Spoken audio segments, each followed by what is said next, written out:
మొన్న అకౌంట్లోకి వెళ్ళి పైసలు తీసుకుందామని ఏటీఎం కార్డు పట్టుకొని పోయినా. మా ఏరియా మొత్తం తిరిగినా, ఎక్కడ కూడా పైసల మిషన్ కనిపించలే. గదేనుల్లా ఏటీఎం అంటారు కదా, ఆ మిషన్ కనిపించలే. తిరగంగా ఒక్క కాడ కనిపించింది. అక్కడికి పోతే అందులో పైసలు లేవు. మీకు కూడా అట్లనే అయింది కదా? పైసల కోసం ఏటీఎం కార్డు పట్టుకొని తిరిగి యాస్టకు వచ్చింది కదా.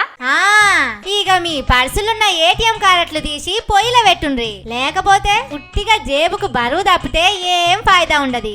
ఎందుకంటే ముంగట ఏటీఎం మిషన్లు గదేనుల్లా కరెంటు పెడితే పైసలు వచ్చే మిషన్లను మెల్లగా అన్నిటిని పీకేస్తున్నాయట బ్యాంకులు. పని మీద పోయేటప్పుడు మనం కరెంటు పట్టుకొని పోయి పైసలు తీసుకుంటామని ఊకుంటే అసలుకే మోసం వస్తుంది చూడుండ్రి. ఏటీఎంలు బ్యాంకోలకు మస్తు ఖర్చు అవుతున్నదట. కిరాయి కాంచెల్లి కరెంటు బిల్లు దాకా తలకాయ మీద కింటలు బరువెత్తుకున్నట్టే అవుతున్నదట. నెలకు ఏం తక్కువ 2.5 లక్షలు ఖర్చు అవుతున్నదట. అందుకే ఈ ఏడాదిలా 500 ఏటీఎంలు పీకేసిండట. ఈ కొత్త సంవత్సరంలా ఇంకో 1000 ఏటీఎంలు పీకేస్తారట. అంటే ముంగట పైసలు తీసుకుంటానికి తిప్పలే ఉన్నది పోండ్రి.